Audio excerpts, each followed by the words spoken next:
আপনারা যে যেখান থেকে দেখছেন এবং শুনছেন আপনাদের সবাইকে স্বাগত জানাচ্ছি আমাদের আজকের লেকচারে। স্ক্রিনে দেখতেই পাচ্ছেন গণিত অংশ এবং এটা পার্ট 3। আমরা গ্রামীণ ব্যাংকের শিক্ষানবিশ কেন্দ্র ব্যবস্থাপক যে পদটা রয়েছে সেই পদের প্রস্তুতি গ্রহণ করছি গণিত অংশের। তো এর আগে আমি দুটো ভিডিও অলরেডি আপলোড করে দিয়েছি এই চ্যানেলে, পার্ট 1 এবং পার্ট 2। সেখানে 10-20টা অঙ্ক রয়েছে। আজকে আমরা একটু বেশি করে অঙ্ক করার চেষ্টা করব। তো অবশ্যই প্রথম থেকে শেষ পর্যন্ত মনোযোগ সহকারে ভিডিওটা দেখবেন। আর আপনাদের যদি কারো সাজেশন প্রয়োজন হয় তাহলে স্ক্রিনে দেওয়া নম্বরে আমার সঙ্গে আপনারা অবশ্যই যোগাযোগ করবেন। তবে সাজেশন নেওয়া মানেই শতভাগ কমন পড়া নয়, আপনাদের সাজেশন পড়তে হবে। পাশাপাশি যদি বিভিন্ন রকম কোশ্চেন ক্যাটাগরি আসলে এখানে হতে পারে, যেহেতু গ্রামীণ ব্যাংক একটি স্বায়ত্তশাসিত প্রতিষ্ঠান, প্রত্যেকবার কিন্তু কোশ্চেন ক্যাটাগরি এক থাকে না, কিছুটা ভিন্নতা লক্ষ্য করা যায়। তবে শিক্ষানবিশ কেন্দ্র ব্যবস্থাপক পদে আপনাদের 30 নম্বরের এমসিকিউ এবং 20 নম্বরের লিখিত গত বছর অর্থাৎ 2023 সালে যে পরীক্ষাটা অনুষ্ঠিত হয়েছিল সেই পরীক্ষায় কিন্তু এই প্রশ্ন প্যাটার্ন হয়েছিল। তো 30 নম্বর ছিল এমসিকিউতে আর 20 নম্বর ছিল সিকিউ বা আমরা যেটাকে লিখিত অংশ বলি। আর এই লিখিত অংশে দুটো প্রশ্নের উত্তর করতে হয়। প্রশ্ন দুটো বাংলায় লিখতে হয়। গ্রামীণ ব্যাংক সম্পর্কেই আসলে বা ব্যাংকিং সেক্টর সম্পর্কেই আসলে প্রশ্ন দুটো এসে থাকে, ঠিক আছে। এছাড়াও বর্তমান যেহেতু বৈষম্য বিরোধী ছাত্র আন্দোলন, পাশাপাশি হচ্ছে ডক্টর মোহাম্মদ ইউনূস সরকারের একটা গুরুত্বপূর্ণ পদে রয়েছে, এবং গ্রামীণ ব্যাংক যেহেতু বৃক্ষরোপণ নিয়ে কার্যক্রম চালায় এবং মাইক্রো ক্রেডিট বা ক্ষুদ্র ঋণ সম্পর্কিত কার্যক্রম সারা পৃথিবীব্যাপী প্রচলিত এবং প্রশংসনীয়। এছাড়াও ডক্টর মোহাম্মদ ইউনূসের যে 3-0 তত্ত্ব, ওকে, এই 3-0 তত্ত্ব নিয়েও কিন্তু প্রশ্ন আসতে পারে। আসলে এই বিষয়গুলো যেগুলো আমি বললাম শিক্ষানবিশ কেন্দ্র ব্যবস্থাপক পদের, এগুলোই আসলে লিখিত পরীক্ষার জন্য গুরুত্বপূর্ণ। আপনারা অনেকেই আমাকে জিজ্ঞাসা করেন, সেজন্য আমি আজকে বলে দিলাম, ঠিক আছে। তো চলেন আমরা আমাদের মূল আলোচনায় চলে যাই। এর আগের দুটো ভিডিওতে আমি 81 নম্বর পর্যন্ত করে দিয়েছিলাম। আজকে আমি করে দেব অনেকগুলো অঙ্ক, 80 নম্বর করে দিব, 79, 78, 77, 76, এভাবে আজকে আমরা একটু বেশি করে অঙ্ক করার চেষ্টা করব। তো আজকে একটু উল্টো দিক থেকে আসে আমি কিন্তু উল্টো বলতে আমি পিছন দিক থেকে অঙ্কগুলো করাই, কিন্তু আজকে একটু সামনের দিক থেকে আমি অঙ্কগুলো করানোর চেষ্টা করব, ঠিক আছে। তো দেখেন 61 থেকে আজকে 80 নম্বর পর্যন্ত এই 20টা অঙ্ক আমাদের আলোচনায় থাকবে। তো অবশ্যই প্রথম থেকে শেষ পর্যন্ত দেখতে হবে আপনাদেরকে। তো শুরুতেই 61 নম্বর যে অঙ্কটা আছে এটা শতকরার একটা অঙ্ক। খেয়াল করে দেখেন, বলা হচ্ছে কোনো পরীক্ষায় 75টি প্রশ্ন ছিল, রহিম 60টি প্রশ্নের শুদ্ধ উত্তর দিয়েছে, সে শতকরা কতটি প্রশ্নের শুদ্ধ উত্তর দিয়েছে। খুবই সুন্দর একটা অঙ্ক এবং সহজ একটা অঙ্ক এটা। তাহলে 75টি প্রশ্ন ছিল, তাহলে মোট প্রশ্ন ছিল 75 বা 75টি। তাহলে 60টি প্রশ্নের শুদ্ধ উত্তর দিয়েছে, ভুল উত্তর দিয়েছে কয়টার? ভুল উত্তর দিয়েছে 15টার। কিন্তু এখানে বলা হচ্ছে যে কত শতাংশ শুদ্ধ উত্তর দিয়েছে, ভুলের কথা কিন্তু বলা হয়নি। তাহলে শুদ্ধ উত্তর দিয়েছে 60টি প্রশ্নের, তার মানে 75টি প্রশ্নের মধ্যে 60টি প্রশ্নের শুদ্ধ উত্তর দিয়েছে, তাহলে গুণন 100, তার মানে শতকরা আমরা পেয়ে যাবো এখান থেকে। তাহলে নিঃসন্দেহে বুঝতে পারছেন। আর যদি চাইতো যে শতকরা কতটি প্রশ্নের ভুল উত্তর দিয়েছে, তখন হতো কি 75টির মধ্যে 15টি ভুল করেছে, তাহলে গুণন 100, তার মানে এটাও চাইতে পারে। এটা চেয়েছে কিন্তু এখানে এই অঙ্কের ক্ষেত্রে, খেয়াল করে দেখেন, এটা চাইতে পারি, কিন্তু যদি ভুল উত্তর চাইতো তাহলে কিন্তু এটা হতো। তার মানে এটা এখন 3-25-এ 75, 25, 4-25-এ 100 আর 3-20-এ 60। কাটাকাটি যদি না বোঝেন তাহলে তো মুশকিল, তাই না? কাটাকাটি বুঝতে হবে। তাহলে 4-20-এ 80, তার মানে 80% সে প্রশ্নের শুদ্ধ উত্তর দিয়েছে। তার মানে অবশ্যই আমাদের বি নম্বর যে অপশনটা রয়েছে, দেখেন বি নম্বরটা রাইট।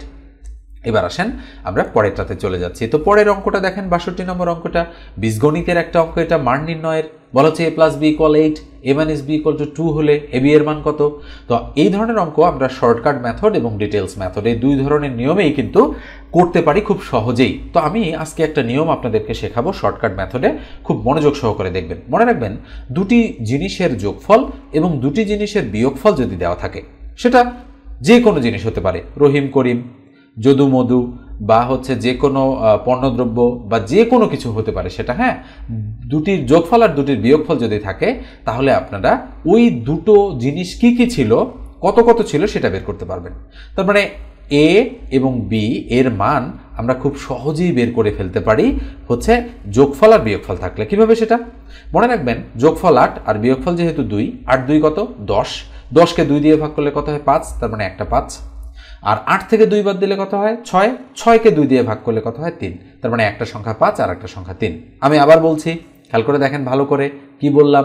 সেটা হচ্ছে যে যদি দুটি সংখ্যার যোগফল এবং ওই দুটি সংখ্যার বিয়োগফল দেওয়া থাকে তাহলে মুহূর্তের মধ্যে আপনারা সংখ্যা দুটো বের করতে পারবেন। সংখ্যা দুটো মানে কি? সংখ্যা দুটো মানে হচ্ছে একটা এ আর একটা হচ্ছে বি, এই দুটো বের করা সম্ভব। কিভাবে সেটা? তাহলে এই দুটো যোগ করে 2 দিয়ে ভাগ করলে এর মান পাওয়া যাবে, আর এই দুটো বিয়োগ করে 2 দিয়ে ভাগ করলে বির মান পাওয়া যাবে। তাহলে 8 2 10, 10কে 2 দিয়ে ভাগ করলে 5, এর মান 5। আর 8 থেকে 2 বাদ দিলে 6, 6কে 2 দিয়ে ভাগ করলে 3, তাহলে বির মান 3। এই মুহূর্তে আপনারা এ আর বি এর মান পেয়ে গিয়েছেন 5 আর 3। তাহলে এ বি মানে কি? এ ইন্টু বি। তাহলে 5 আর 3 গুণ করলে 3 5 কত? 15। তার মানে 15 হচ্ছে সঠিক উত্তর। দেখেন সি নাম্বার অপশনটা রাইট। এই যে নিয়মটা আমি বললাম, এই নিয়মটা খাটিয়ে আপনারা কিন্তু অনেক অঙ্ক করে ফেলতে পারবেন, খুব সহজেই করে ফেলতে পারবেন। ঠিক আছে, এবার আসেন আমরা ডিটেলস মেথডে যদি এই অঙ্কটা করতে চাইতাম তাহলে কিভাবে করতাম? তাহলে আমরা এ বি এর সূত্র প্রয়োগ করতাম, মানে অনুসিদ্ধান্তটা। এ বি এর অনুসিদ্ধান্ত এ প্লাস বি ভাগ 2 তারপর হোল স্কোয়ার মাইনাস এ মাইনাস বি ভাগ 2 তারপর হোল স্কোয়ার, এটা এ বি এর সূত্র। তাহলে বলেন তো এ প্লাস বি এর ভ্যালু 8 আছে, তাহলে 8 ভাগ 2 তারপর হোল স্কোয়ার, আর এটার ভ্যালু 2 আছে, তার মানে 2 ভাগ 2 তারপর হোল স্কোয়ার। তাহলে 8কে 2 দ্বারা ভাগ করলে 4, তাহলে 4-এর উপরে স্কোয়ার মাইনাস 2কে 2 দিয়ে ভাগ করলে 1, 1-এর উপরে স্কোয়ার, তাহলে 4 4 16 মাইনাস 1 1 1, তাহলে 16 থেকে 1 বাদ দিলে 15, তাহলে নিঃসন্দেহে 15 এসেছে অ্যান্সার। খেয়াল করে দেখেন এই পদ্ধতিতেও কিন্তু আমরা 15 অ্যান্সার পেয়ে গিয়েছি। এবার আসেন পরের অঙ্কটাতে, 63 নম্বর অঙ্কটা দেখেন কি বলা হচ্ছে। বলা হচ্ছে যে একজন শ্রমিক প্রতিদিন প্রথম 8 ঘন্টা কাজের জন্য 10 টাকা করে এবং পরবর্তী সময়ের ঘন্টায় 15 টাকা করে মজুরি পায়। দৈনিক 10 ঘন্টা কাজ করলে তার ঘন্টা প্রতি গড় মজুরি কত? তো এই অঙ্কটা কিন্তু হচ্ছে আপনাদের হচ্ছে কিসে এসেছে? এই পরীক্ষায়, গ্রামীণ ব্যাংকের পরীক্ষায় কিন্তু এই অঙ্কটা এসেছে। তো একটু হয়তো সংখ্যাগুলো এদিক ওদিক করে দেওয়া আছে এবং এইভাবেও কিন্তু আসতে পারে, তাই এই অঙ্কটা খুবই গুরুত্বপূর্ণ একটা অঙ্ক। গ্রামীণ ব্যাংকের যে পদ দুটো রয়েছে, কেন্দ্র ব্যবস্থাপক এবং হচ্ছে প্রফেশনারি অফিসার, এই দুটো পদে কিন্তু যে কোনো একটাতেই কিন্তু এই অঙ্কটা আসতে পারে, সম্ভাবনা আছে। তাহলে প্রথম 8 ঘন্টা কাজের জন্য 10 টাকা মজুরি পায়, তাহলে 8 10 80 টাকা মজুরি পায় দৈনিক, তাই না? প্রতিদিন যেহেতু দৈনিক পাচ্ছে 80 টাকা, এবং পরবর্তী সময়ের জন্য 15 টাকা। তাহলে পরবর্তী সময় বলতে দৈনিক 10 ঘন্টা যদি কাজ করে তাহলে 8 ঘন্টায় 80 টাকা আর বাকি 2 ঘন্টায় 15 দুগুণ 30 টাকা, তাহলে সর্বমোট 110 টাকা মজুরি পাচ্ছে। তার ঘন্টা প্রতি গড় মজুরি কত? তার মানে গড় মজুরি ঘন্টা প্রতি কত হচ্ছে? তাহলে 110কে আমরা যদি 10 দ্বারা ভাগ করি তাহলে পরে কত? 11, তার মানে গড় মজুরি কত টাকা? 11 টাকা। তার মানে এ নম্বর অপশনটাই রাইট অপশন। তাহলে নিঃসন্দেহে আপনারা বুঝে গিয়েছেন যে আমি কিভাবে অঙ্কটা বের করলাম, এবং এই অঙ্কটা কিন্তু হচ্ছে গড় রিলেটেড একটা অঙ্ক। এবার আমরা পরেরটাতে চলে যাচ্ছি। পরের অঙ্কটা দেখেন কি বলা হচ্ছে। এটাও শতকরা টাইপের একটা অঙ্ক। বলা হচ্ছে কি 5-এর কত শতাংশ 7 হবে? খুবই সুন্দর অঙ্ক এটা। তাহলে আমরা ধরে নিব যে ধরি আমাদের 5-এর কত শতাংশ বলেছে, তার মানে ধরে নিলাম x শতাংশ হবে 7। তাহলে 5-এর x শতাংশ 7, তাহলে 5-এর কত শতাংশ 7, এই জন্য আমরা ধরলাম 5-এর x শতাংশ 7, এটা ধরে নিলাম আমরা। তাহলে বা আমরা কি করব এবারে? আমরা একটু অন্য কালার ব্যবহার করছি। বা আমরা 5-এর x শতাংশ মানে উপরে x, তার নিচে 100। নিঃসন্দেহে আপনারা বুঝতে পারছেন যে উপরে x হবে, তার নিচে কত হবে? 100, যেহেতু x এর সাথে পার্সেন্ট ইকুয়াল টু 7। তাহলে 5 যেহেতু উপরের সংখ্যা, 5 দ্বারা 100কে কাটলে 5 বেশি 100, তাহলে উপরে থাকে এটা, এখানে কিন্তু 5 1 5 1 থাকে, তাহলে 1 দ্বারা x-কে গুণ করলে x, তার নিচে কত থাকে? 20 ইকুয়াল কত? 7। তাহলে 7-এর নিচে 1 আছে, তাহলে x দ্বারা 1-কে গুণ করলে কত হবে? x 1-কে x ইকুয়াল 7 2 14, তার মানে 140। তো 20 আর 7 গুণ করলে 140। তাহলে আমরা যেহেতু ধরে নিয়েছি, তার মানে x এর ভ্যালু কত? 140। তাহলে 5-এর কত শতাংশ 7? 5-এর 140 শতাংশ হচ্ছে 7। তাহলে নিঃসন্দেহে বুঝতে পেরেছেন অঙ্কটা। অঙ্কটা ছোট হলেও কিন্তু মোটামুটি গুরুত্বপূর্ণ রয়েছে অঙ্কটা। এবার আসেন 65 নম্বর যে প্রশ্নটা আছে সেটা দেখেন। বলা হচ্ছে কি যে 2 অঙ্ক বিশিষ্ট একটি সংখ্যা অঙ্কদ্বয়ের স্থান বিনিময়ের ফলে 54 বৃদ্ধি পায়। অঙ্ক দুটির যোগফল 12 হলে সংখ্যাটি কত? খুবই সুন্দর একটা অঙ্ক এটা। তাহলে 2 অঙ্ক বিশিষ্ট একটি সংখ্যা অঙ্কদ্বয়ের স্থান বিনিময়ের ফলে 54 বৃদ্ধি পাচ্ছে। অঙ্ক দুটির যোগফল 12 হলে সংখ্যাটি কত? আমরা যদি রিটেন টাইপের ম্যাথ করতে চাই এটা, তাহলে কিন্তু অনেক সময় লেগে যাবে। কেন লেগে যাবে? কেননা ধরতে হবে সংখ্যাটা, তারপরে স্থান বিনিময় করতে হবে, ইকুয়েশন বিল্ড আপ করতে হবে। তো এই জন্য আমরা শর্টকাট মেথড অ্যাপ্লাই করব এবং আমরা অপশন টেস্ট করেই অ্যান্সার যাচাই করার চেষ্টা করব। তো কিভাবে অপশন টেস্ট করব? আমরা ধরে নিতে পারি উত্তর হচ্ছে 57। তাহলে কি বলা হচ্ছে? আমরা একটু মেলাবো, মানে মনে মনে ধরলাম যে দেখি 57-র ক্ষেত্রে মেলে কিনা। 2 অঙ্ক বিশিষ্ট, তার মানে 57 2 অঙ্ক বিশিষ্ট। অঙ্কদ্বয়ের স্থান বিনিময়ের ফলে 54 বৃদ্ধি পায়, তাহলে স্থান বিনিময় করলাম, 57কে স্থান বিনিময় করলে 75, তাহলে 54কে বৃদ্ধি পাচ্ছে 57 থেকে 75? কখনোই না, তার মানে এটা উত্তর হবে না। এবার আসেন পরেরটা, ধরে নিলাম উত্তর হচ্ছে 75। তাহলে কি হয়? তাহলে 2 অঙ্ক বিশিষ্ট সংখ্যা, তাহলে অবশ্যই এটা 2 অঙ্ক বিশিষ্ট। অঙ্কদ্বয়ের স্থান বিনিময়ের ফলে 54 বৃদ্ধি পায়, তাহলে স্থান বিনিময় করলাম, 5-এর জায়গায় 7 আর 7-এর জায়গায় 5, তাহলে 57। এটা তো কমে গিয়েছে, তার মানে এটাও হবে না। এবার আসেন আমরা ধরতে পারি, দেখি এটা উত্তর হয় কিনা। তাহলে কিভাবে আমরা করব? খেয়াল করে দেখেন, যেহেতু বলা হচ্ছে 2 অঙ্ক বিশিষ্ট, তার মানে এটা 2 অঙ্ক বিশিষ্ট। অঙ্কদ্বয়ের স্থান বিনিময়, তার মানে স্থান বিনিময় করলাম, করার পরে 54 বৃদ্ধি পায়। দেখি তো 93 হয়েছে, 39 থেকে 54 বৃদ্ধি পাচ্ছে কিনা। তাহলে 39 থেকে 93 হচ্ছে, তাহলে 9 4 13 4, 3 আর 1 4, তাহলে থাকলো 5, তাহলে 54, তার মানে 54 বৃদ্ধি পাচ্ছে। এবার দেখেন অঙ্ক দুটির যোগফল 12, তাহলে 9 আর 3 কত হয়? 12, তার মানে হচ্ছে নিঃসন্দেহে আমরা বলতে পারি সি নম্বর অপশনটা রাইট। দেখেন অপশন টেস্ট করলাম আমরা, অপশন টেস্ট করে কিন্তু কত দ্রুত আমরা উত্তরটা বের করে ফেললাম। কিন্তু যদি আপনি রিটেন টাইপের করতে চান তাহলে কিন্তু সময় লেগে যাবে, আর যেহেতু এমসিকিউ পরীক্ষা এই জন্য রিটেন করা আমার মনে হয় না যে এই অঙ্কটার ক্ষেত্রে বুদ্ধিমানের কাজ। এবার আমরা পরেরটাতে চলে যাচ্ছি। তো পরের অঙ্কটা দেখেন 66 নম্বর, 100 টাকায় 10টি ডিম কিনে 100 টাকায় 8টি ডিম বিক্রি করলে শতকরা কত লাভ হবে? তো খুবই ইন্টারেস্টিং একটা অঙ্ক, এবং এই ধরনের অঙ্কের সময় আমরা হচ্ছে সূত্র প্রয়োগ করতে পারি। সূত্রটা হচ্ছে ক্রয় মাইনাস বিক্রয় ভাগ বিক্রয় গুণন 100। এখন আপনারা বলতে পারেন যে আচ্ছা কখন এই সূত্র আমরা প্রয়োগ করব, কিভাবে বুঝবো? যখন দেখবেন মানে টাকার ফিগার দুটো সমান, তখন আপনারা এই সূত্রটা প্রয়োগ করবেন। ওকে, 100 টাকায় 10টি কিনেছে আর ওই 100 টাকায় 8টি বিক্রি করেছে। আচ্ছা বলেন তো দেখি এখানে লাভ হয়েছে নাকি লস হয়েছে? নিঃসন্দেহে লাভ হয়েছে। কেনার সময় আমাদের বেশি ডিম কেনা হয়েছে 100 টাকায়, আর বিক্রি করার সময় আমরা 100 টাকায় কম ডিম বিক্রি করছি। তার মানে টাকা উসুল হয়ে আমার কাছে আরও 2টো ডিম কিন্তু রয়েছে, এই জন্য আমাদের কিন্তু লাভ হয়েছে। তাহলে আমরা বলতে পারি লাভ ইকুয়াল ক্রয় মাইনাস বিক্রয় ভাগ বিক্রয় গুণন 100। তাহলে বলেন তো ক্রয় কয়টা ডিম? 10টা, তার মানে ক্রয় হচ্ছে 10। বিক্রয় কয়টা ডিম? 8টা, তার মানে মাইনাস 8। ভাগ বিক্রয়, তার মানে ভাগ 8, গুণন কত? 100। এই যে বসাই দিচ্ছি, তাহলে 10 থেকে 8 বাদ দিলে 2 ভাগ 8 গুণন হচ্ছে 100। 4 2 গুণ 8 4, 4 25 100, তার মানে 25, তার মানে ইকুয়াল টু 25। তার মানে 25% হচ্ছে আমাদের সঠিক উত্তর। তাহলে নিঃসন্দেহে বুঝতে পেরেছেন। তবে মনে রাখতে হবে টাকার ফিগার দুটো যদি সমান না হয় তাহলে কিন্তু এই সূত্রটা কাজ করবে না।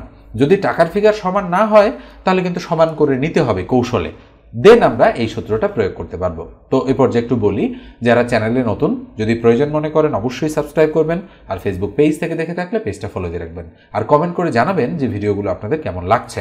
ওকে, এবার আমরা পরের অঙ্কে চলে যাচ্ছি। তো পরের অঙ্কটা দেখেন কি বলা হচ্ছে, 67 নম্বর যে অঙ্কটা রয়েছে, খুবই সুন্দর অঙ্ক এটা। 60 লিটার ফলের রসে আম ও কমলার অনুপাত 2:1। কমলার রসের পরিমাণ কত লিটার বৃদ্ধি করলে অনুপাতটি 1:2 হবে? 40 50 60 70। তো খেয়াল করেন আমরা কিভাবে করব এই অঙ্কটা। যেহেতু আমাদের বলেছে 2:1 আবার 1:2, তো আমরা ইতিপূর্বে আপনাদের বলেছি যে যদি অনুপাত দুটো রিভার্স হয়ে যায়, যে অনুপাত দুটো দেওয়া থাকবে এটা যদি রিভার্স হয়, রিভার্স মানে এটা যা থাকে তার বিপরীত যদি এটা হয়, তাহলে আমাদের একটা রুল আমরা ফলো করতে পারি। রুলটা কি? রুলটা হচ্ছে যে মোট মিশ্রণটা দেওয়া আছে 60, সেটাকে আমরা কি করব? সেটাকে আমরা ভাগ করব এই যে অনুপাত রয়েছে অনুপাতের ছোট সংখ্যা দ্বারা। ওকে, তাহলে আমরা কি দ্বারা ভাগ করব? এটাকে আমরা ভাগ করব অনুপাতের ছোট সংখ্যা দ্বারা। তাহলে অনুপাতের ছোট সংখ্যাটা কত? 1, তাহলে 1 দ্বারা ভাগ করব। আর গুণ করব এটাকে এই অনুপাতের পার্থক্য দ্বারা। তাহলে 2 থেকে 1 বাদ দিলে কত হয়? 1। এই 1 দ্বারা গুণ করব। তাহলে দেখেন তো কত হয়? 60কে 1 দ্বারা ভাগ করলে 60 আর গুণন 1, তাহলে 60কে 1 দ্বারা গুণ করলে 60। তাহলে নিঃসন্দেহে আমরা পেয়ে গিয়েছি। তো ইতিপূর্বে যদি আপনারা আগের অঙ্কটা দেখে থাকেন তাহলে অবশ্যই এই অঙ্কটা আপনাদের কাছে অনেক ইজি হয়ে যাবে। তো এটা মুছে দিয়ে আমরা পরেরটাতে চলে যাচ্ছি। তো নিঃসন্দেহে বুঝতে পারছেন অঙ্কগুলো আমরা কিভাবে করাচ্ছি। তো খেয়াল করে দেখেন, এবার 68 নাম্বার যে অঙ্কটা রয়েছে, 100 জন শিক্ষার্থীর পরিসংখ্যানে গড় নম্বর 70, এদের মধ্যে 60 জন ছাত্রের গড় নম্বর 75 হলে ছাত্রদের গড় নম্বর কত? এখানে 100 জন শিক্ষার্থীর কথা বলা হচ্ছে। তো 100 জন শিক্ষার্থী মানে ছাত্রও হতে পারে, ছাত্রীও হতে পারে। তাহলে গড় নম্বর যদি 70 হয় তাহলে এদের সমষ্টি কত? 100 আর 70 গুণ করলে 7000। তাহলে এদের নম্বরের সমষ্টি হচ্ছে 100 জনের 7000। তো 60 জন ছাত্রের গড় নম্বর 75। তাহলে 60 জনের সমষ্টি কত নম্বরের? তাহলে 75কে 60 দ্বারা গুণ করলে যেটা হবে সেটাই। তাহলে 5 শূন্যের 0, 5 6 30। তাহলে 300 ইন্টু 7 শূন্যের 0, 6 7 42। তার মানে 0054। তার মানে 4500 নম্বর পেয়েছে মোট ছাত্রীরা। তাহলে কত নম্বর থাকলো আর বাকি? 00, এখানে 5, তাহলে কত হচ্ছে? 4 আর 1 5, তার মানে 2। তাহলে 2500 নম্বর থাকলো। তাহলে বলা হচ্ছে ছাত্রদের গড় নম্বর কত? আচ্ছা বলেন তো দেখি। তাহলে 60 জন যদি ছাত্রী হয় 100 জনের মধ্যে, তাহলে আর ছাত্র কয়জন? 40 জন। তার মানে 40 জন আছে ছাত্র। তার মানে আমরা কি করতে পারি বলেন তো দেখি? 2500কে 40 দ্বারা ভাগ করলে ছাত্রদের গড় নম্বর পাওয়া যাবে। নিঃসন্দেহে বুঝতে পারছেন। 00 ক্রস। তাহলে 250কে 4 দ্বারা আমরা ভাগ করব। তাহলে 4 6 কত? 4 6 24, থাকলো 1। তাহলে 10, 4 2 8, থাকলো 2, 20, 4 5 20। তার মানে 62.50 হবে আমাদের সঠিক উত্তর। তার মানে 62.50ই দেখেন ডি নম্বরে রয়েছে। এবার আমরা পরেরটাতে চলে যাচ্ছি। 12 এর কত শতাংশ 18 হবে? এটাও মানে এর আগে একটা শতাংশের অঙ্ক করে দিলাম সেরকমই। তাহলে আমরা ধরে নিতে পারি যে 12 এর x শতাংশ 18 হবে, যেহেতু বলেছে কত শতাংশ। তাহলে আমরা ধরি আমরা লিখব 12 এর x শতাংশ ইকুয়াল হচ্ছে 18 এভাবে। তাহলে 12 এর x শতাংশ মানে কি? উপরে x, তার নিচে 100, ইকুয়াল হচ্ছে 18। তাহলে কত হবে? 12কে যদি আমরা কাটি তাহলে 3 4 12, 4 দ্বারা 4 25 100। তাহলে উপরে হচ্ছে 3x, তার নিচে 25, ইকুয়াল টু 18। কেন 3x? এই যে 3 আর x গুণ আর নিচে 25। তাহলে 18 নিচে 1 আছে, তাহলে 1 দ্বারা 18কে মানে 1 দ্বারা 3x কে গুণ আর 25 দ্বারা 18কে গুণ। তাহলে আমরা কি বলতে পারি? আমরা বলতে পারি 3x ইকুয়াল টু 25 গুণন 18। তাহলে 3 দ্বারা এটাকে কি হবে? যেহেতু ইন্টু আকারে আছে, এই 3 কি হবে? এদিকে গেলে ভাগ হবে। তাহলে 3 6 18 6। তাহলে 6 আর 25 গুণ করলে 6 25 কত হবে? 150। তার মানে 150 আমাদের সঠিক উত্তর। দেখেন বি নম্বর অপশনটা রাইট। এবার 70 নম্বর অঙ্কটা দেখেন কি বলা হচ্ছে। 3টি ক্রমিক সংখ্যার গুণফল তাদের যোগফলের 5 গুণ, সংখ্যা 3টির গড় কত? তাহলে খেয়াল করে দেখেন, অঙ্কটা কিন্তু মোটামুটি কঠিন ধাঁচের অঙ্ক রয়েছে। এটা 3টি ক্রমিক সংখ্যার গুণফল তাদের যোগফলের 5 গুণ। তাহলে আমরা সংখ্যা ওইভাবে x না ধরে আমরা ক্রমিক সংখ্যাগুলো লিখি, 1 এর পরে 2, তারপরে 3 4, তারপরে 5, তারপর 6 7 8 9, এগুলো ক্রমিক সংখ্যা। ক্রমিক মানে কিন্তু একেবারে কনজিকিউটিভ বা ধারাবাহিক সংখ্যা। তাহলে বলা হচ্ছে 3টি ক্রমিক সংখ্যার গুণফল। তাহলে আমরা গুণ করি, এই 3টা গুণ করলাম প্রথমে। 3 2 6, 6 1 6, তাদের যোগফলের 5 গুণ। তার মানে 6 যোগফল কত? 3 2 5 আর 1 6। তাহলে 5 গুণ হচ্ছে না, তাই না? তাহলে আমরা ধরে নিলাম 2 3 4। তাহলে 3 2 6, 4 6 24। তাহলে 24 হচ্ছে গুণফল, আর যোগফল কত? 4 3 7 2 9। তাহলে 9 এর 5 গুণ কি 24 হচ্ছে? অবশ্যই না। তাহলে এবার ধরে নিলাম 3 4 5। তাহলে 3 4 12, 5 12, মানে 3 4 12, 5 12 60। তাহলে 60 হচ্ছে গুণফল, আর 5 4 9 3 12, 12 হচ্ছে যোগফল। তাহলে এটার 5 গুণ কি এটা? অবশ্যই। তার মানে আমরা বলতে পারি যে সংখ্যা 3টির গড় কত। তার মানে 3 4 5 এর গড় কত? তাহলে 3 যোগ 4 যোগ 5, এই 3টা যোগ করে 3 দ্বারা ভাগ। তাহলে 5 4 9 3 12। তাহলে 12কে 3 দ্বারা ভাগ করলে কত হয়? 4। তাহলে নিঃসন্দেহে বুঝতে পারছি 4 হচ্ছে সঠিক উত্তর। তো অঙ্কটা কিন্তু মোটামুটি হার্ড লেভেলের অঙ্ক রয়েছে, এবং এটা দেখেন 34তম বিসিএস প্রিলিমিনারি টেস্টের একটা অঙ্ক। তো এই ধাঁচের অঙ্ক কম আসতে পারে, কিন্তু তারপরেও 2-1টা যদি কঠিন দিয়ে দেয় তাহলে কিন্তু এরকম অঙ্ক আসতে পারে। এবার আমরা পরেরটাতে যাচ্ছি। তো পরেরটা দেখেন, স্ক্রিনের 71 নম্বর প্রশ্নটা দেখেন। বলা হচ্ছে একটি শ্রেণীতে যতজন ছাত্রছাত্রী আছে প্রত্যেকে তত পয়সার চেয়ে আরও 25 পয়সা বেশি করে চাঁদা দেওয়ায় মোট 75 টাকা উঠল। ওই শ্রেণীর ছাত্রছাত্রীর সংখ্যা কত? খুবই ইম্পর্টেন্ট একটা অঙ্ক এটা, এবং এই অঙ্কটা বিভিন্ন চাকরির পরীক্ষায় কিন্তু ঘুরে ফিরে এসেছে। অনেকেই এ ধরনের অঙ্ক আপনারা ভুল করে ফেলেন। এই ধরনের অঙ্কের ক্ষেত্রে আমরা ধরে নেই যে ধরি এখানে আমাদের ছাত্রছাত্রীর সংখ্যা বের করতে বলেছে। তাহলে আমরা ধরে নিতে পারি যে ধরি আমাদের ছাত্র ছাত্রীর সংখ্যা হচ্ছে এক্স জন, এটা আমরা ধরে নেই।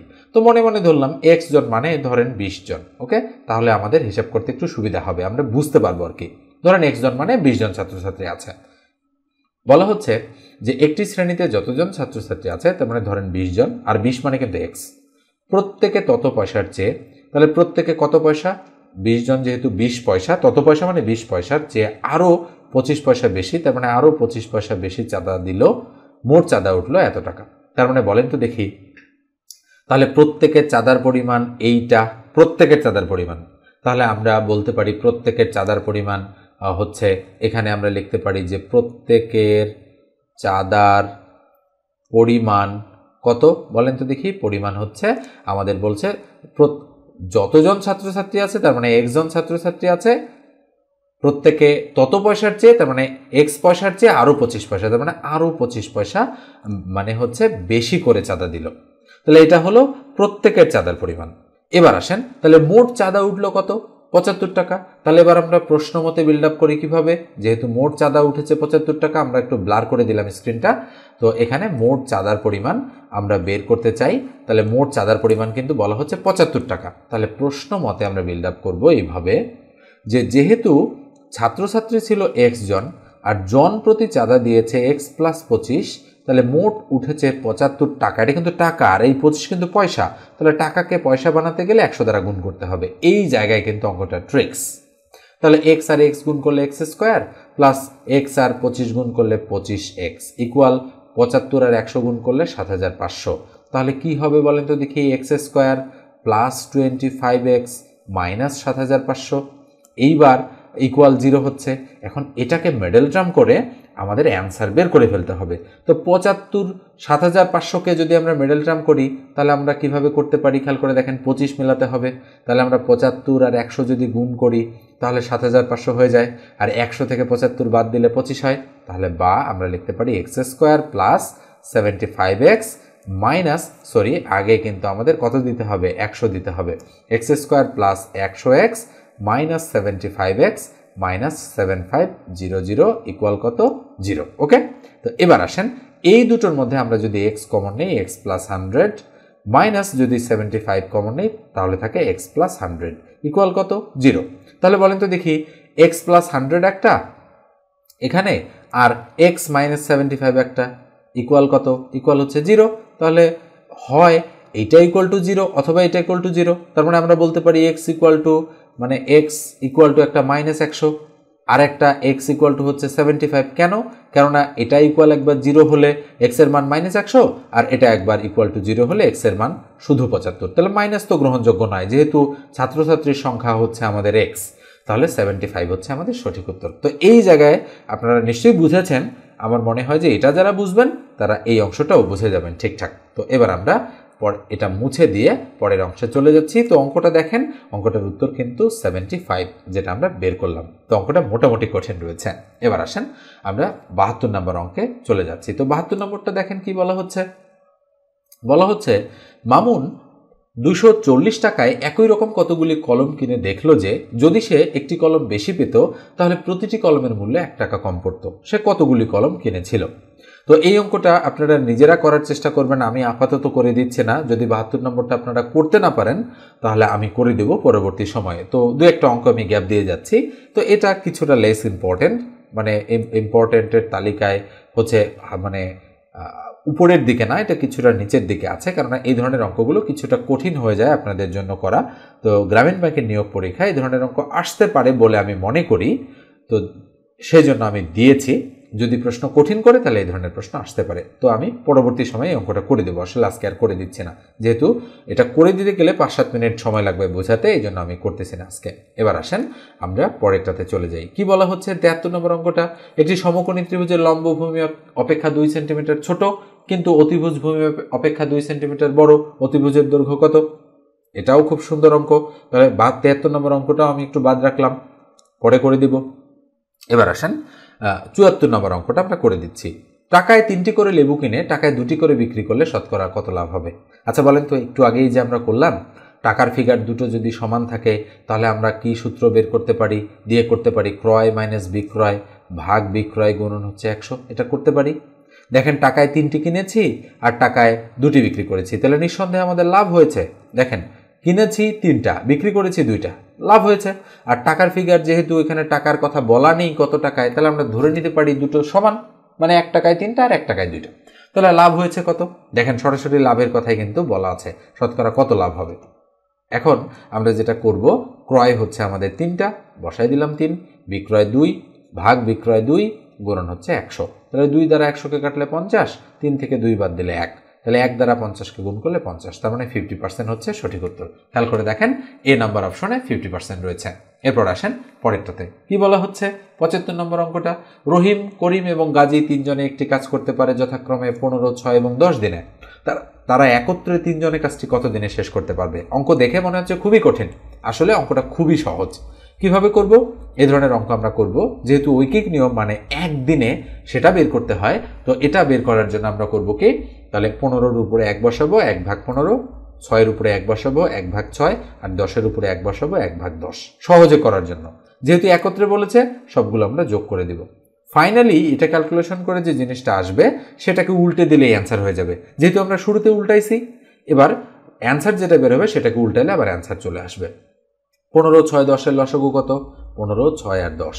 তাহলে যদি 2 দ্বারা দেই তাহলে 15, 15ই থাকলো, 3 দুগুণ 6, 5 দুগুণ 10। এবার যদি 3 দ্বারা দেই 3 5 15, 3 1 3, 5 5ই থাকলো। আবার যদি 5 দ্বারা দেই 5 1 5, 5 1 5, তাহলে 3 5 15, 15 দুগুণ 30, তাহলে লসাগু কত? 30। 15 দ্বারা 30কে ভাগ করলে 2, 2 দ্বারা 1কে গুণ করলে 2, 6 দ্বারা 30কে ভাগ করলে 5, 5 দ্বারা 1কে গুণ করলে 5, 6 দ্বারা 30কে ভাগ করলে 3, 3 দ্বারা 1কে গুণ করলে 3, 5 3 8 2 10, তাহলে উপরে 10 তার নিচে 30, 0 0 ক্রস, তাহলে 1 ভাগ 3। আমি বলেছি উল্টাই দেব ফাইনালি, তাহলে 3 উপরে 1 নিচে, তার মানে সঠিক উত্তর 3। দেখেন সঠিক উত্তর কত আছে এই অঙ্কটার ক্ষেত্রে, সঠিক উত্তর হচ্ছে 3 দিনে। দেখেন এ নাম্বার অপশনটা রাইট। এবার আসেন 76 নম্বর অঙ্ক।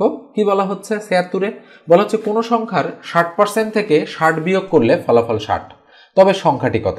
মানে সংখ্যাটি কত হতো এটা বের করতে বলেছে। তো ঠিক এই ধাঁচেরই একটা অঙ্ক কিন্তু হচ্ছে আমাদের কেন্দ্র ব্যবস্থাপক পদে এসেছিল 2023 সালে সম্ভবত। তাহলে কিছুটা হয়তো মানে সংখ্যাগুলো একটু এলোমেলো ছিল, কিন্তু এই রকমই অঙ্কটা, তো এই ধাঁচের অঙ্ক আসতে পারে, এটা কিন্তু খুবই ইম্পর্টেন্ট অঙ্ক, মনে রাখবেন। তাহলে কি বলা হচ্ছে, যেহেতু সংখ্যাটি কত বলেছে তার মানে আমরা ধরে নিতে পারি যে ধরি সংখ্যাটি হচ্ছে আমাদের এক্স।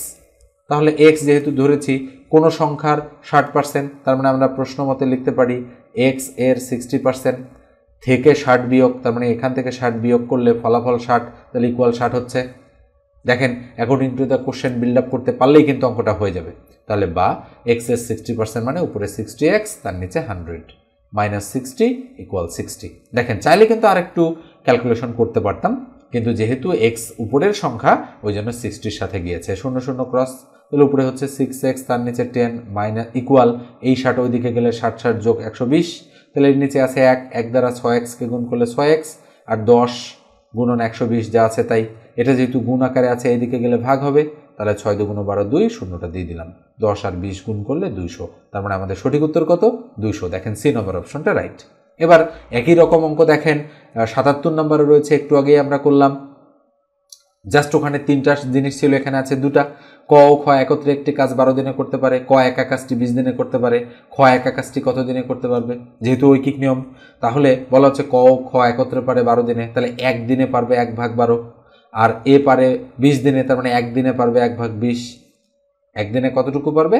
1 ভাগ 20। ঠিক আছে, যেহেতু বলছে ক একা পারে 20 দিনে, তাহলে খ একা, তার মানে যেহেতু বলেছে একা একত্রে বলেনি এই জন্য মাইনাস করে দিব। ওকে, আর যদি একত্রে বলতো তাহলে প্লাস করতাম মাঝখানে। তাহলে 12 আর 20-এর লসাগু কত? 12 আর 20, তাহলে 2 দিয়ে যায়, 6 দুগুণ 12, 10 দুগুণ 20, আবার 2 দিয়ে 3 দুগুণ 6, 5 দুগুণ 10, 3 5 15, 15 দুগুণ 30, 30 দুগুণ 60, তাহলে লসাগু 60।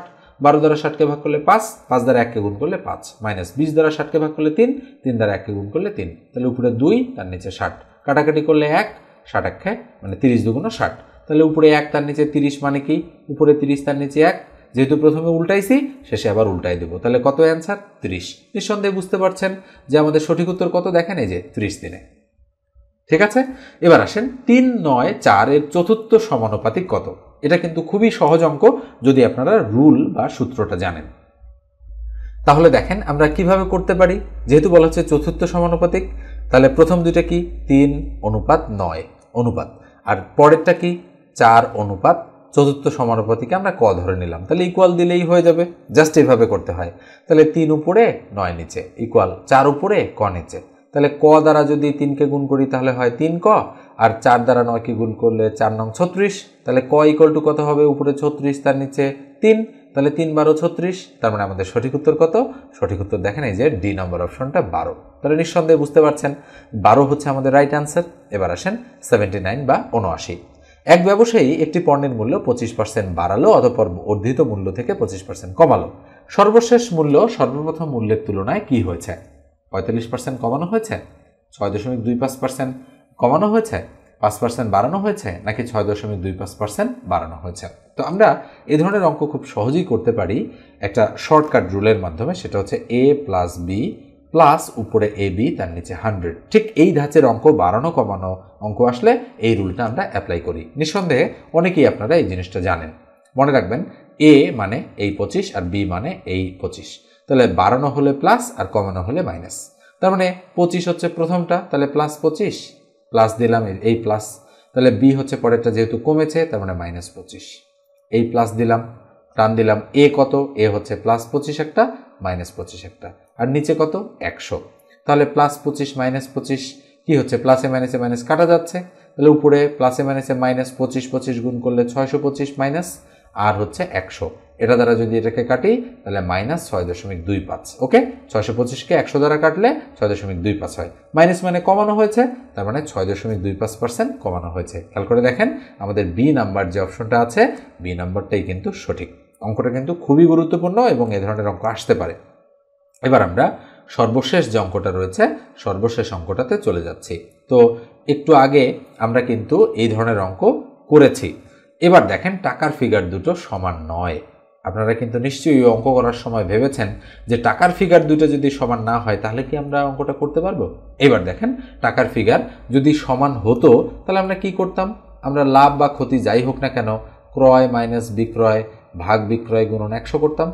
তাহলে যেহেতু টাকার ফিগার দুটো সমান নয়, আমরা এবার সমান করে নেব। নেওয়ার বুদ্ধি কি? আচ্ছা বলেন তো, 4 টাকায় যেহেতু আমি 5টা কিনেছি, তার মানে আমি 4 আর 5কে গুণ করবো, 4 5 20, তার মানে লসাগু করবো আর কি, 4 5 20। তাহলে এই 20কে আমি ফিক্স করব, আমি 20 টাকা দিয়ে কিনবো, আমি 20 টাকায় বিক্রি করব, তাহলে টাকার ফিগার সমান হবে। এখন ঘটনা হচ্ছে 4 টাকায় যদি আমি 5টা কিনি তাহলে 20 টাকায় কয়টা কিনতে পাবো? 25টা। কিভাবে বের করলাম? 4 দ্বারা 20কে ভাগ করলাম 5, ওই 5 দ্বারা 5কে গুণ করে বের করেছি।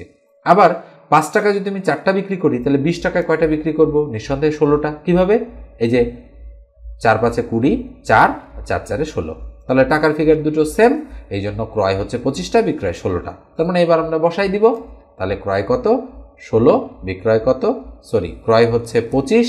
খেয়াল করে দেখেন, আমরা এটা মুছে দিচ্ছি। ক্রয় কত? এই যে 25, আর বিক্রয় কত? 16, ভাগ বিক্রয় কত? 16, গুণন কত? 100। তাহলে 25 থেকে 16 গেলে কত থাকে? 9। খেয়াল করে দেখেন অবশ্যই, 17 18 19, 17 18 19 20 21 22 23 24 25, 9 ভাগ কত? 16, গুণন কত? 100। তাহলে 4 4 16, 4 25 100। তাহলে 9 আর 25 যদি আমরা গুণ করি কত হয়? 8 25 200, 9 25 225 ভাগ 4, 4 দ্বারা কাটলে 4 5 20, থাকে 2, 24, 4 6 24, থাকে 1, 4 2 8, থাকে 2, 20, 4 5 20, তার মানে 56.25। আচ্ছা দেখি তো 56.25 আছে কিনা। এই যে দেখেন অবশ্যই ডি নম্বর অপশনে রয়েছে 56.25। এই অঙ্কটাও কিন্তু মোটামুটি ইম্পর্টেন্ট একটা অঙ্ক এবং আসার মতো অঙ্ক। আপনারা হয়তো ভাবেন যে গ্রামীণ ব্যাংক যেহেতু খুবই সহজ একটা পরীক্ষা, সেক্ষেত্রে অঙ্ক মনে হয় কঠিন আসবে না, কিন্তু আসলে সহজ কঠিন মিলায় আসবে। খুব কঠিন বেশি আসবে না, সহজই আসবে বেশি, কিন্তু 2-3টা কঠিন আসবে অঙ্ক। এই 2-3টা যারা করতে পারবেন তারাই কিন্তু এগিয়ে যাবেন, কেননা রিটেন পরীক্ষা মাত্র 20 নম্বরের, এমসিকিউ পরীক্ষা মাত্র 30 নম্বরের। পার্থক্য কিন্তু খুবই মার্জিনাল, অর্থাৎ অল্প পরিমাণ, 2-1 নম্বর কম বেশি হলেই কিন্তু হাজার হাজার সিরিয়াল কম বেশি হবে আপনাদের। এই জন্য আর রিটেন অংশটা কিন্তু খুবই সেন্সিটিভ, কেননা মাত্র 30 মিনিট সময়ের মধ্যে 2টা প্রশ্নের অ্যান্সার লিখতে হবে আপনাদের, ব্রড কোশ্চেন, এবং বাংলায় লিখতে হবে। গ্রামীণ ব্যাংক সম্পর্কে প্রশ্ন 2টা আসার চান্স খুব বেশি রয়েছে, আমি বলেছি শুরুর দিকে, নিশ্চয়ই আপনারা শুনেছেন মনোযোগ দিয়ে। এই জন্য আপনারা খুব দ্রুত গতিতে কলম চালাবেন, যেন আপনারা বাসায় প্র্যাকটিস করবেন যে ঠিক 15 মিনিটে আপনি কতটুকু লিখতে পারেন, ফ্রি হ্যান্ডে কতটুকু লিখতে পারেন। তো 15 মিনিটে যতটুকু লিখতে পারবেন বাসায়, ঠিক ততটুকুর জন্যই পরীক্ষার হলে 15 মিনিট আপনি বরাদ্দ রাখবেন, যে আমি এতটুকু পর্যন্ত লিখলেই আমি স্টপ। ঘড়ি ধরে প্রথম প্রশ্নের উত্তর 15 মিনিট দেবেন, দ্বিতীয় প্রশ্নের উত্তর 15 মিনিট। আপনারা এমন করেন হয়তো প্রথমটা লিখতে লিখতে হয়তো 20 22 25 মিনিট হয়ে গিয়েছে, পরেরটা লেখার জন্য 10 12 মিনিট সময় বা 8 মিনিট বা 7 মিনিট আছে, সেক্ষেত্রে কিন্তু লসে পড়ে যাবেন। ওকে, এই বিষয়গুলো মাথায় রাখবেন, তাহলেই পরীক্ষাটা ভালো হবে আপনাদের। তো ধন্যবাদ সবাইকে, ভালো থাকবেন, সুস্থ থাকবেন। আর যাদের গণিত শেখার প্রয়োজন আমার কাছে, স্পেশালি আপনারা 4-5 মাস ব্যাপী একটা কোর্স করতে চান ধরে ধরে একেবারে 0 লেভেল থেকে, তারা 01642702760 এই নাম্বারে আমার সাথে যোগাযোগ করবেন। খুবই রিজনেবল একটা প্রাইসে আমি 4-5 মাস ব্যাপী ব্যাচ আকারে, একেবারে ছোট ছোট ব্যাচ আকারে আপনাদের গণিত শিখে থাকি। জুম অ্যাপে লাইভ ক্লাস হয় এবং পার্সোনালি ক্লাস হওয়ার সময় আপনারা আমার সঙ্গে কথা বলতে পারবেন সেখানে। আর ক্লাসগুলোর রেকর্ড থাকে কিন্তু প্রায় আজীবন বলা চলে। তো ধন্যবাদ সবাইকে, ভালো থাকবেন, সুস্থ থাকবেন।